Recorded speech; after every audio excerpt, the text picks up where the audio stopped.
What's up, everybody? We are back, and today, this episode is all about Mandy and the ladies. So, we're going to Yes. get back in a minute and get started, but I just want to say welcome to season 2, episode number 61 of the Mastering Marriage podcast. It's about to go down. Let's go.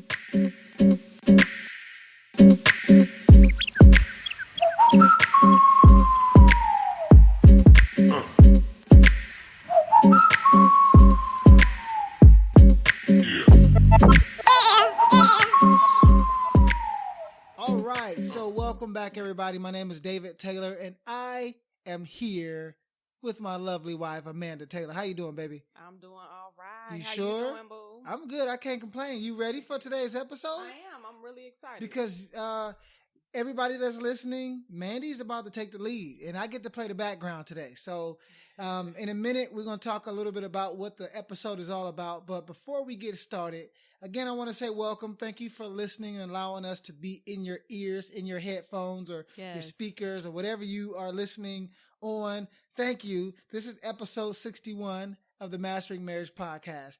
And we first want to give a shout out to all of our patrons, everybody who has decided to support the show by becoming a patron. We want to say thank you. Yes, we appreciate you. It. We really do. So we just wanted to give you a shout out first of all. And then guess what, y'all? Mandy has a book about to drop. Drop it like it's hot. Yeah, it's literally, we literally about to drop it like it's hot. The title of the book is called Beauty in the Brokenness. Yes. And today's episode is going to be a little bit of a sneak peek into like just a little bit of what one of the chapters is all about. And so we're going to have Mandy take the lead today, and she's going to kind of teach on a topic. Actually, if you have looked at the title of the show, it's Hopeful Romantic, 7 Ways to Be Intentional About the Intimacy in Your Marriage. Yes. And so Mandy's going to go ahead and take the lead on this, and y'all, I get to play in the background and just kind of ad-lib and co-sign and just chill. This is going to be fun. So, baby, you ready? Yes, You need to take a little drink of water first before you take a little sip. And so she's sipping on water.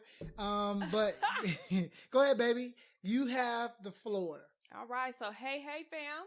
As I said, I'm really excited today. I'm glad to finally be teaching again. And I'm excited for the release of my new book. As David said, it's called Beauty in the Brokenness, Healing the Woman Inside the Wife. So that's the entire title.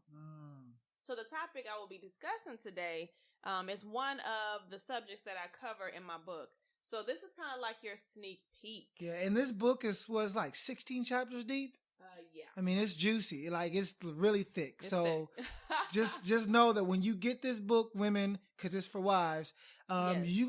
Mandy is bearing her soul. So, but in it, Putting it by all the out way, at the end of the show, we're gonna tell you how you can get your hands on it as a pre-order Yes. copy. We got some pre-order bonuses to go along with it. Oh, yes. So You're we'll gonna talk like about that those. in a minute. But yeah, go ahead, Mandy. What's going on with this?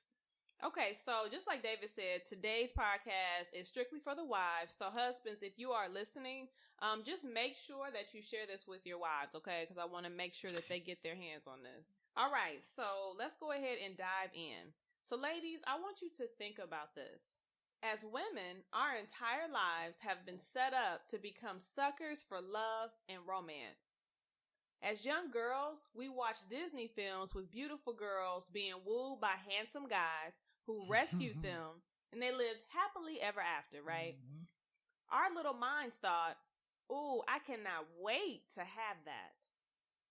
We also played house with Barbie and Ken dolls, pretending to be married. I know that y'all remember that. I had Ninja Turtle dolls. I don't know what you're talking You know about. you used to play with Barbies. Oh. Anyway. Oh. I'm sorry, babe. All So right, what that back mean to- about you then if you married a man who used to play with Barbie dolls? You know, there's nothing wrong with that if you play with both Barbie and Ken. Oh, I see. But anyway, and so ladies, I'm sure that you also remember in our teens, we listened to music and watched music videos, right? Where cute guys were always singing to girls, causing them to faint and making us want a guy who could sing. No, but depending on the generation you came from, you watch shows like maybe Family Matters, 90210, Wonder Years, maybe A Different World, or Saved by the Bell. I know me personally, I had a fit over Stefan Urkel, who seemed to be the cutest teen boy on the planet at the time. And he had the looks, the moves, and he was smart. I thought, man, I want that in a boyfriend. And let's just go ahead and fast forward a little bit. So as adults, we started to venture into romantic novels like the Zhang books and Terry McMillan books. We started watching more chick flicks where a man sweeps a woman off her feet in just 2.5 hours. They get together, something happens, but then love brings them back together, and they live happily ever after in passionate love until the end of time. Baby, question, what's your favorite chick flick? Love and Basketball. That's my favorite. Oh, okay. Just curious. And The Notebook. Those are I thought you was going to say, I know you like The Notebook. Yes, I do. Okay, just curious. Now, some of those movies would just show a woman being showered with love and affection by a man she could never be with, like in Set It Off. And don't y'all act like y'all don't remember the scene in Set It Off with Jada Pinkett Smith and Blair Underwood. I don't remember that. Of course you don't. I still don't remember that. Well, that proves my point. I know the ladies out there remember that. That Okay. massage scene with that oil and them candlelights. Yes, hunty. Okay. All right.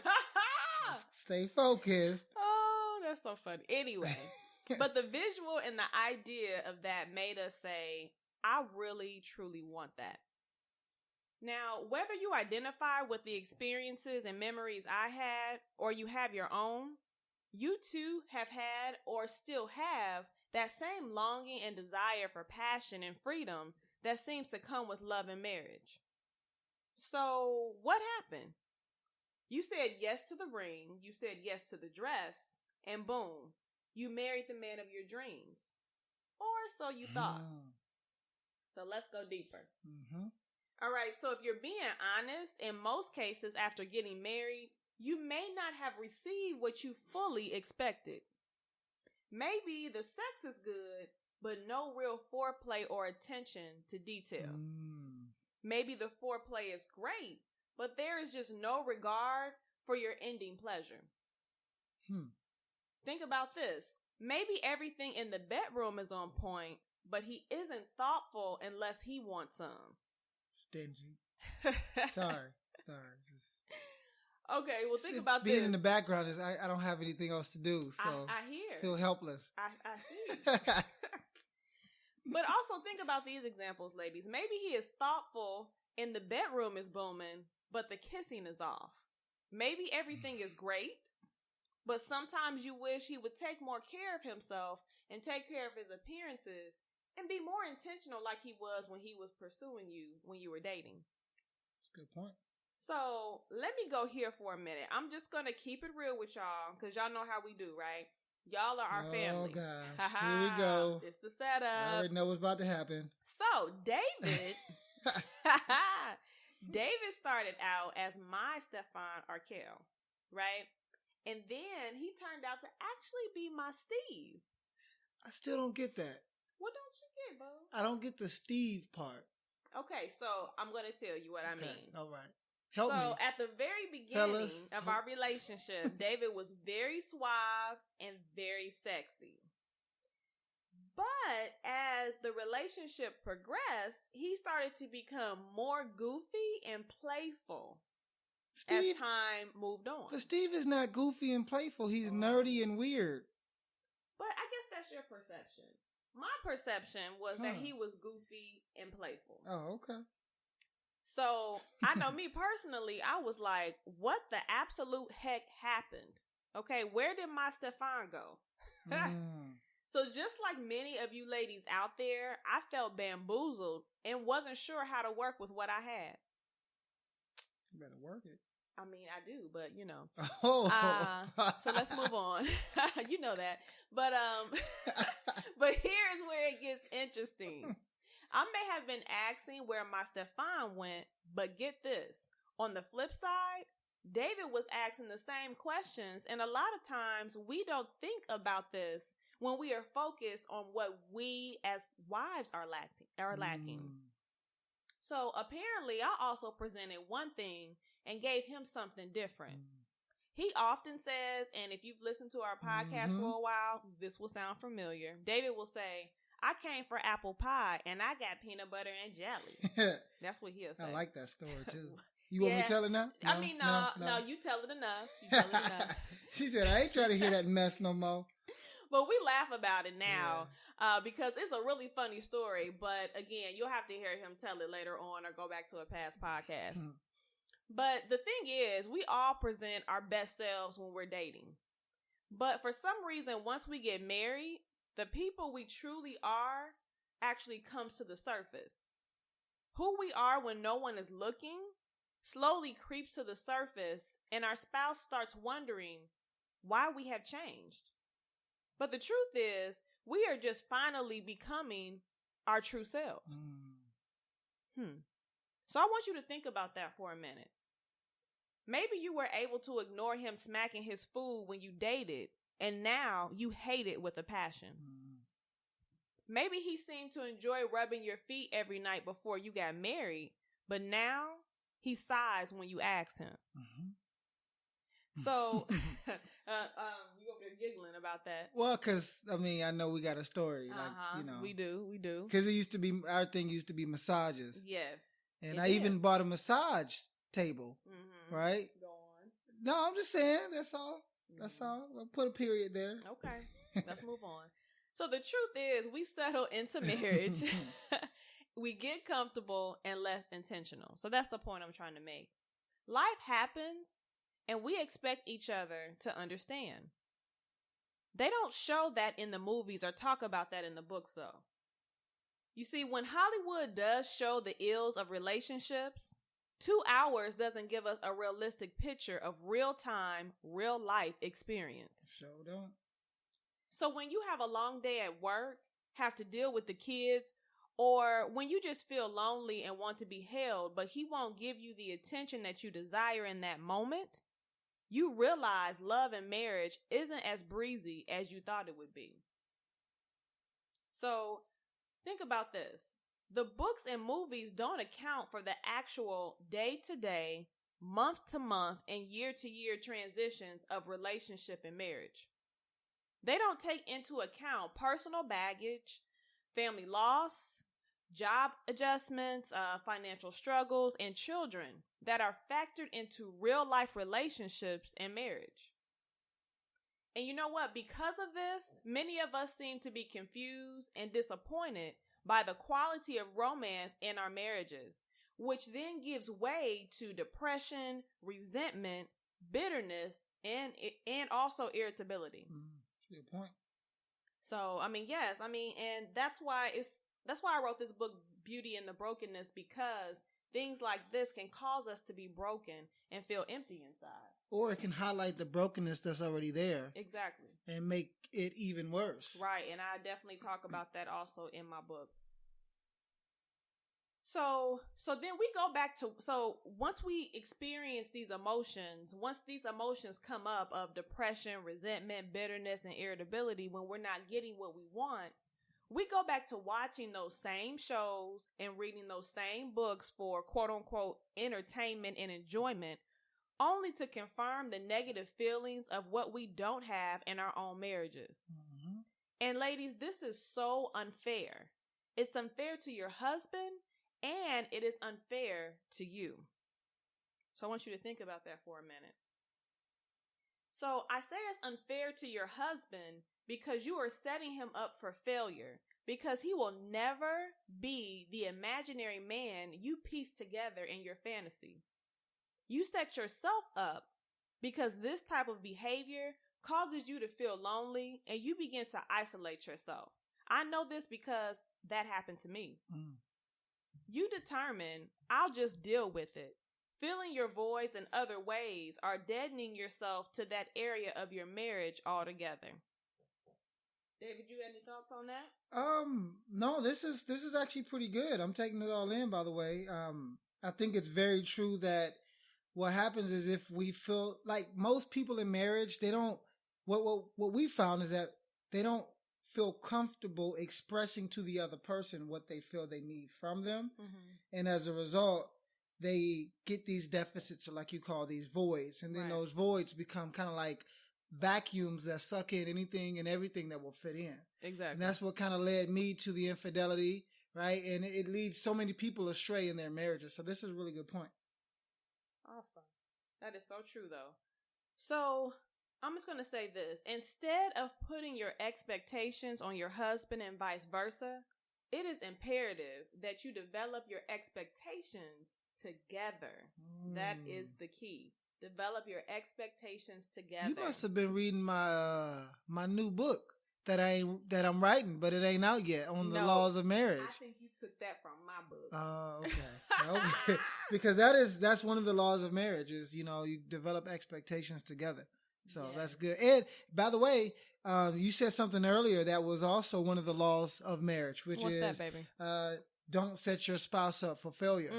Yeah. So this is good. I see you've been dabbling.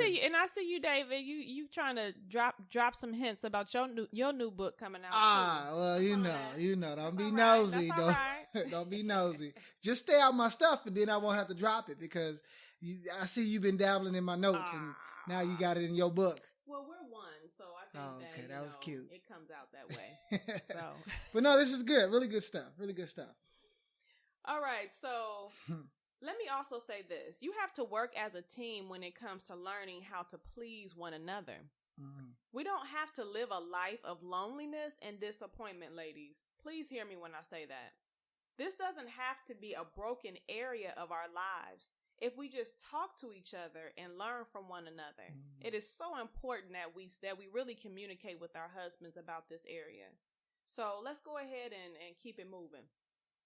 So this process won't always feel good, so please don't expect it to. If you don't normally talk about intimacy, it will definitely take time to do it. There are going to be moments where he tells you, I don't like that. Or maybe he may say, don't do it that way. Or maybe even, I don't know what I like. And guess what? The same is going to go for you. He may even get frustrated and vice versa. But that's okay. The goal is to grow together and enjoy the journey. Your marriage isn't a movie or a book. You have to remember that. That's good, baby. No, if you think about it, because so many times we get, like you talked about at the beginning of, the show, we get so connected to the fantasy of marriage by what we read or by what we see. Yeah. And then we expect that to be the reality when we get bamboozled, like you said, when we get married and the fantasy doesn't exist. It's a mirage. Exactly.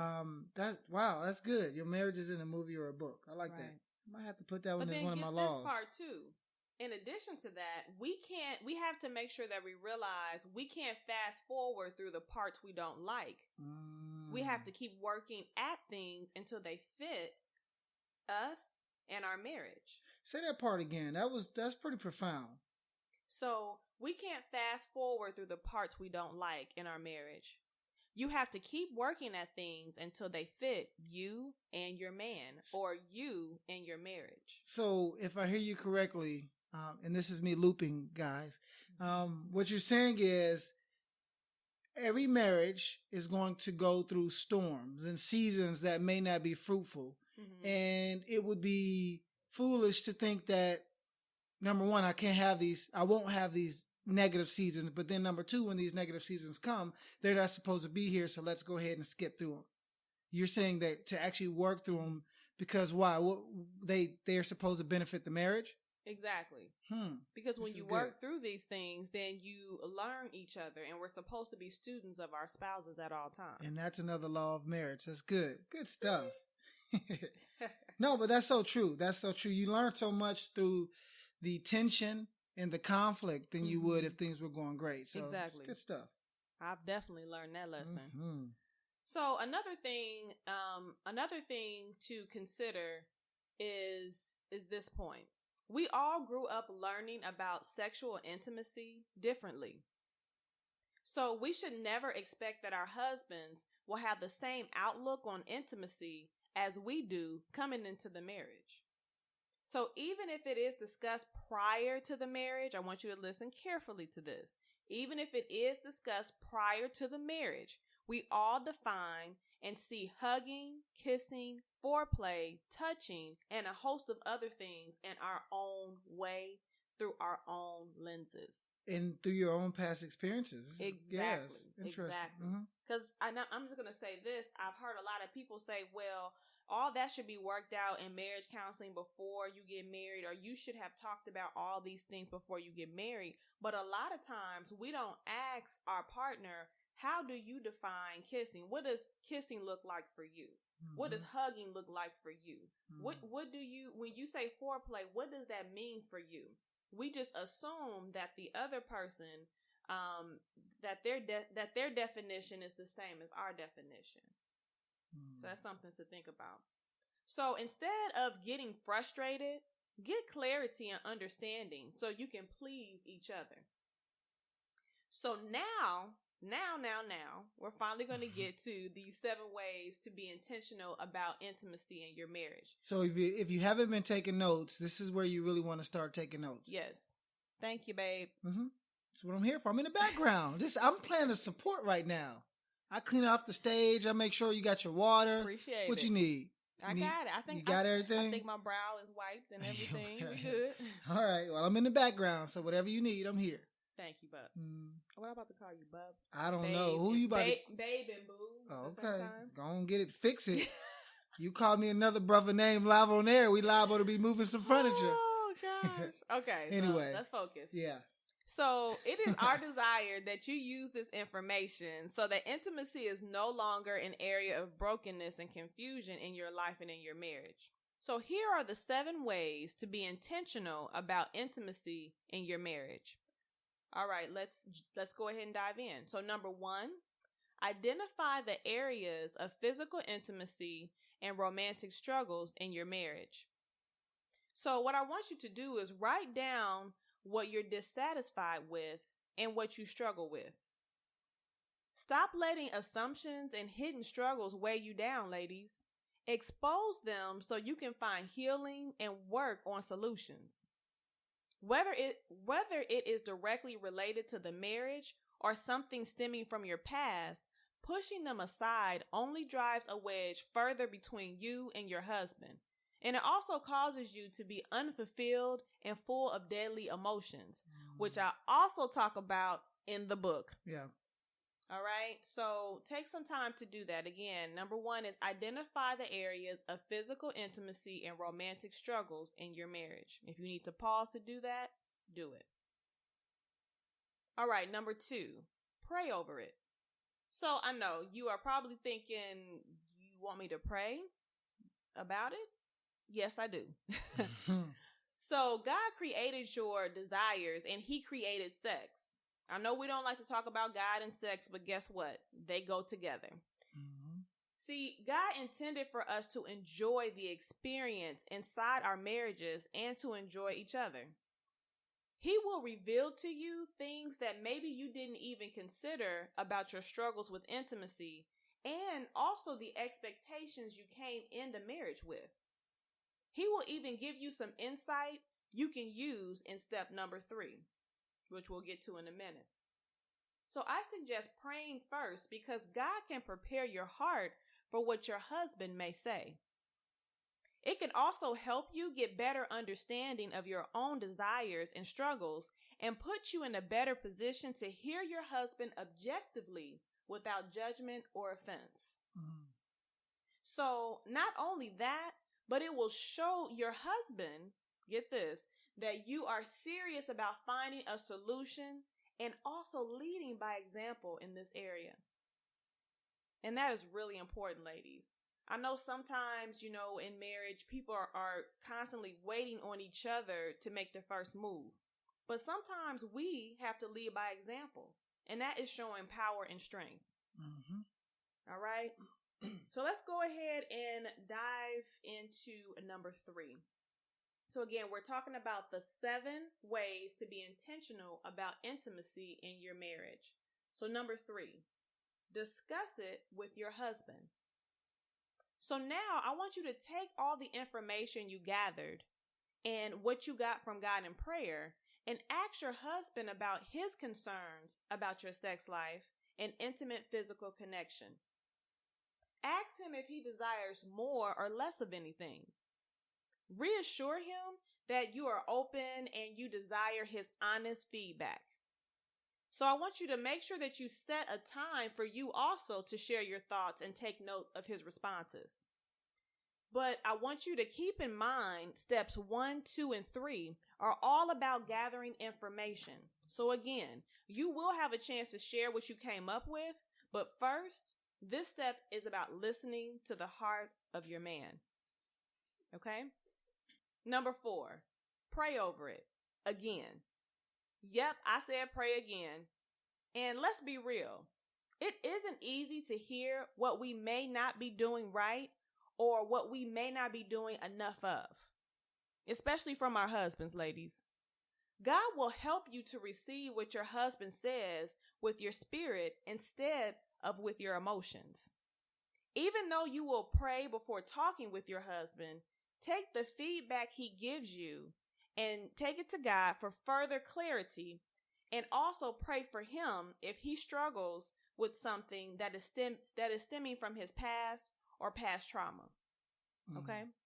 Yeah, it's really important. Yeah, because we talk about this, right? That you have spiritual authority in your husband's life. Exactly. And so it's very imperative that if he reveals that there are issues from his past that is kind of debilitating him in his intimacy or his perception of intimacy, that, it's important to pray about those things. It is so important. For him, in your prayer closet, and then even together if the opportunity presents itself. Right. If he's comfortable with that sort of thing, So true. All right, so let's go to number 5. Know your love languages.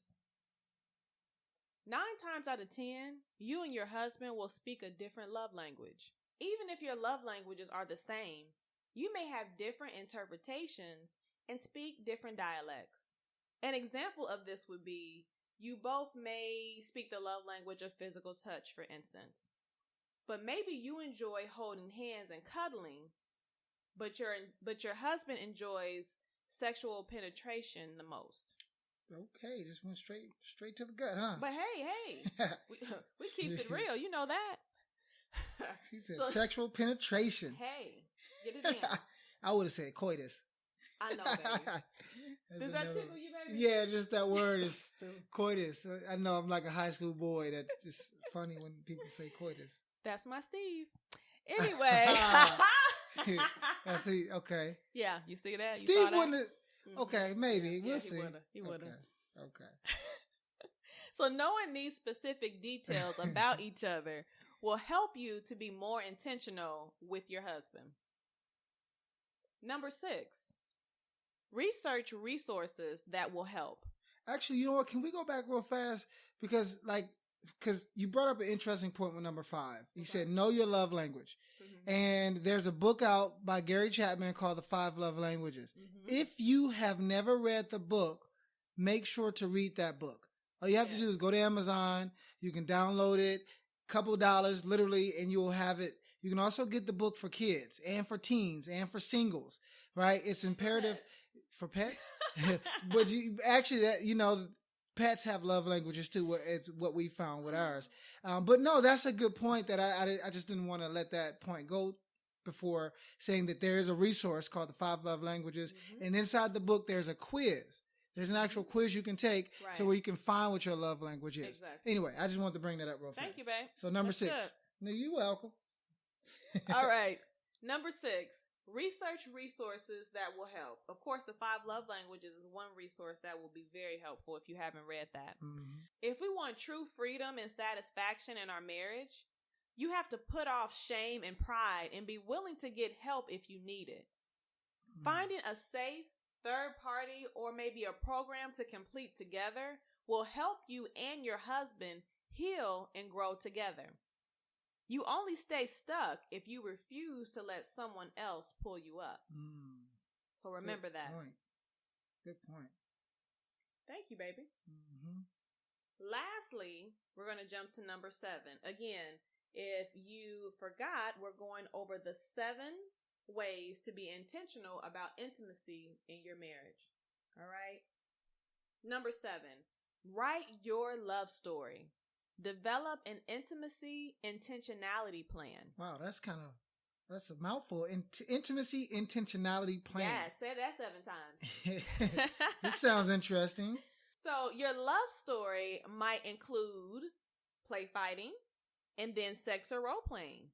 Maybe your particular love story may be simple gestures throughout the day of hand holding and thoughtful actions that lead to a pre-planned night of lovemaking. Maybe your story might have quickies and long nights of passion all mixed in. It might not include a lot of sex in this season because of physical ailments or difficulties, but full of touches, kisses, and warm hugs. But guess what? It doesn't matter. It is your story with your man. So make the best of it, ladies. Stop dreaming of a Prince Charming from a faraway land and embrace the king you committed your life to right in front of you. Okay, so I'm done. But you know what? Before I end, I want to go back through the 7 steps. Again, we had 7 steps of being intentional about intimacy in your marriage. And number 1 was identify the areas of physical intimacy and romantic struggles in your marriage. Number 2 was pray over it. Number 3 was discuss it with your husband. Number 4 was pray over it again. Number 5 was know your love languages. Number 6 was research resources that will help. And number 7 was write your love story. Develop an intimacy intentionality plan. Can I add like a half of one? Sure. Because I know you're speaking to women about men. And so this is an area that men, when it comes to sex and intimacy, most men aren't going to be open or comfortable talking about what they can't do. Okay. Because for for most men, they are brought up to believe that in order to be masculine, I have to be sexual. And to be a man means I have to be able to please my woman, my wife, with my penis. And so if there's something wrong with my ability to please her, then that's something wrong with my masculinity. And so just understand that if and when you bring this up, that's why Mandy has prayer in there twice, because if and when you bring this topic up to him, he may not be open or receptive to it at first. He may be defensive. Don't take that as a negative sign. That's your man being a man, okay? If he has a low emotional IQ, he may struggle to be receptive to this at first. So pray, understand that, you're going to have some opposition when bringing this up to him and talking about it, especially when it comes to developing that intimacy intentionality plan. Yeah. Like he may not be as gung-ho about it as you initially. So just understand that you may be met with opposition as part of the process. Yeah. Don't get offended or defensive or afraid of it. Expect it so that you know how to leverage it. Thank you, babe. That was really good. That's good because we do have husbands listening to this podcast as well. And so not only that, but again, wives, we don't want to set ourselves up for failure either. Yeah. And it goes back to what I talked about earlier about expectations. So even with something like this, you don't want to, go to your husband with your own expectations. Yes, that's so key. So understand him, right? One of the laws of marriage is be a student of your spouse. So if you've been married for any period of time, you should know certain things, certain traits, characteristic traits about your husband. Right. So just understand that he will be who he is in this conversation. So don't expect him to be what you want him to be initially. Right. So good stuff. Awesome. Okay, so we're really done now. Yeah. So you know what, Mandy, I want you to do something real fast then. So you went over those seven steps. Yes. You gave a lot of information, and this is literally like we talked about at the beginning of the podcast, just like a little spoonful of your book, 16 chapters of you. So why don't you kind of take some time to talk about your brand new book, Beauty in the Brokenness. Talk a little bit, tell us who this book is for. And just tell us who it's for. Let's start there. Okay, so Beauty in the Brokenness.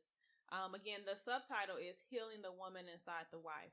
So this book is for, of course, wives. And it's about us actually finding the woman that is inside of us that maybe is buried behind the title of Mrs.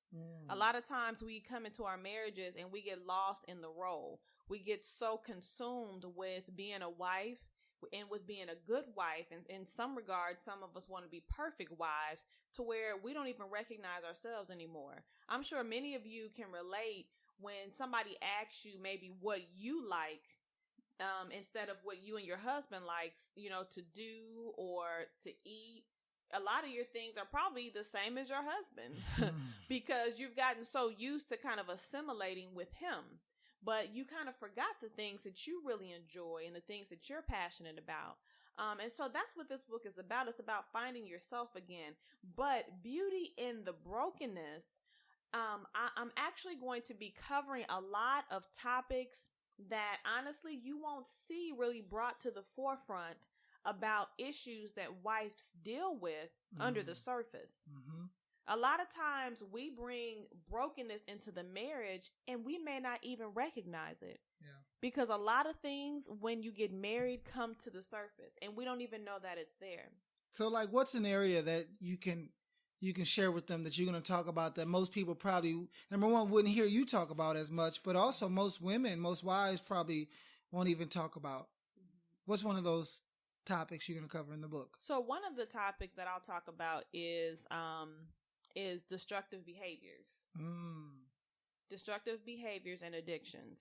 Oh, okay. Yes. Interesting. And so I like the chapter on the zaddy, daddy. That like that. Yes, one. I have a chapter in my book called Daddy Diaries. That's really interesting as well. And so whether your father was in your life or not, that chapter is going to be very impactful to help you really gain some new perspective on why you have certain expectations of your husband. And now, there's also a chapter where you talk about sexual molestation. Yes, there's a chapter where I talk about abuse and sexual molestation. And that was a heavy chapter. Yes, it was heavy because I personally went through that myself as a young girl. And of course, the experience that I had really perverted and impacted my ability to connect with men and with my husband inside of my marriage physically and sexually. And one of the things I took away from that chapter is that things that happened to you as a young girl, right? Age, what was the youngest you were? I can't remember, but however old you were, and then you kind of matured through those inappropriate sexual events. It affected how you saw intimacy. Right. And so imagine, guys, like you thinking of just this chapter that, this concept of, being intimate inside of your marriage. But if you've gone through sexual wounding as a young girl, it perverts and distorts how you see intimacy in your marriage. And imagine if you never deal with that area of brokenness. And, and I know, Mandy, if I can toot your horn a little bit, one of the things you go deep into in this book is walking a woman through getting that healing. Yes. And helping them to understand that just because they're broken doesn't mean they're not beautiful. Exactly. And that often your brokenness is the very thing that makes you beautiful. It's deep, man. I mean, Thank you. I mean, I like the book, and I know it's for wives. And so, and I got a lot out of it, and I know it's for wives. There was one that you talked about. It was a bonus chapter. You talked about angel babies. Yeah, that was rough. Yes. That was rough to read. Yeah. Cause and so this chapter, and I'm not gonna give it all away, but I just got to do this. This chapter, it's a bonus chapter because it may not relate to everybody, but it's about those who have had a miscarriage or have lost a child. Yes, struggle with infertility. Yeah, or who struggle with infertility. Because I mean, honestly, that is right now our story. Yeah, which that's what we've been struggling with. Yeah, yes. Yeah, and we lost a baby 2 years and a month or so, 2 years and a month or so to the date. So I mean, this is good. So what I'm really saying about the book is that, like, if you're a woman and you're a wife and you're listening to this, go out and get the book. Like, and I'm not saying it because I want you to buy it. I'm saying it because I want you to get the connection between the brokenness and the beauty that is you. You are a broken masterpiece, but you're still a masterpiece. Exactly. And you're the apple of God's eye. Preach. And Mandy has a way in this book of helping you to see that. And I know the book, I had to read it, I had to edit it before we sent it to the real editor. Shout out to the real editor, Charlene. But like, I know that this book is packed full of not just stories and strategies and resources, but of activities, right? You have this book set full. yeah. So you can actually go through and actually do activities, and I mean, it's just so much to do. It is. And I just wanted to say this before we wrap up. I know some of the examples we gave seem to be very concrete examples of trauma. But I just want to say, even to the women who have never been molested, never had addictions, never, lost children, I still have several other chapters that will relate to you. And even in the chapters that we talked about, I talk about how different mindsets and different behaviors and habits affect who you are and affect your ability to function function as a healthy and whole woman. Yeah. Yeah. I'm telling you, if you enjoyed Motivated to Love, you will enjoy Beauty in the Brokenness. And by the way, when you look at the book cover, I'm telling you, you're going to fall in love with the book just based off of the cover. It is beautiful, right? It really is. It's very artistic. It's very beautiful. So you're going to like it. And I know you're wondering, okay, y'all didn't talked about this daggone book enough. How can I get my hands on it? So here's what we've done today, right? May the 19th, 2017. Today opens the door for pre-order week. So we have an entire week where you can pre-order the book. And when you pre-order the book, you have access to 3 exclusive pre-order bonuses. So we've done something a little different, because usually we'll just have pre-orders so that people can get their copies early. But now we want to give you something for pre-ordering the book. Yes.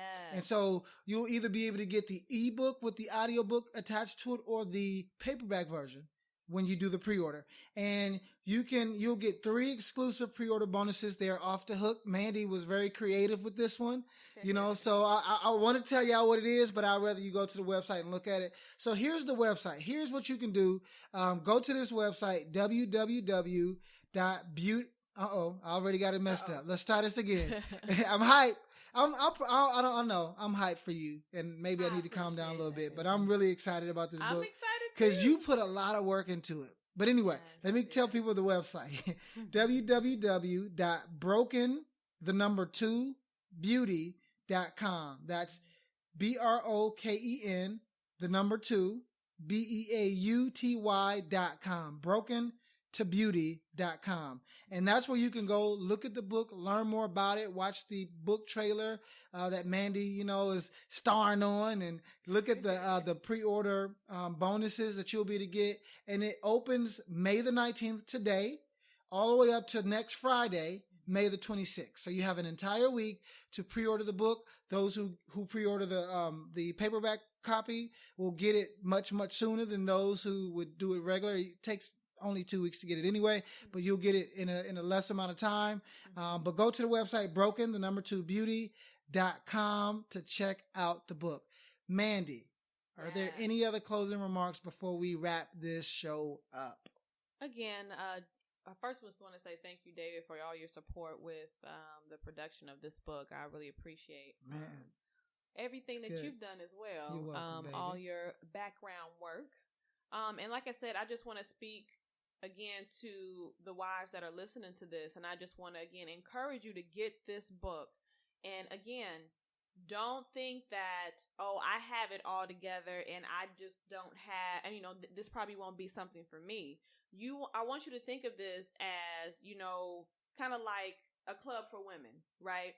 It's kind of like our secret club where, we get together and you have me, you have someone who you can talk to, who you can relate to, who knows that we all have things inside of our hearts that are broken. But the thing is, you don't have to hide it anymore. You have someone now who is actually going to be your voice. And, it's going to bring up some things that are going to help you to get healing in those areas of brokenness so that you can really see your true beauty. Good. Well, I can't wait to hear what other people say about this book. I'm very proud of you, baby. Thank you. I appreciate the hard work you put in. Everybody that's listening, check it out. broken2beauty.com. That's broken, the number 2, beauty.com. And guess what, guys? We want to hear what your thoughts are about this. But anyway, let's go ahead and wrap up here. This is the very first podcast episode that we've done with the dogs in the studio with us. So you may hear them snoring or breathing or walking around. But you know what? It's like when we do our Facebook Lives. I mean, you know us. We're here. This is real time. But anyway, guys, we appreciate your time. Patrons, we appreciate your support. Thank you. Go ahead and subscribe in iTunes and leave an honest rating and review if you haven't done so already. That way, every new episode that comes out, you'll get it. You don't have to worry about us emailing you or seeing it on Facebook. It'll download to your phone automatically.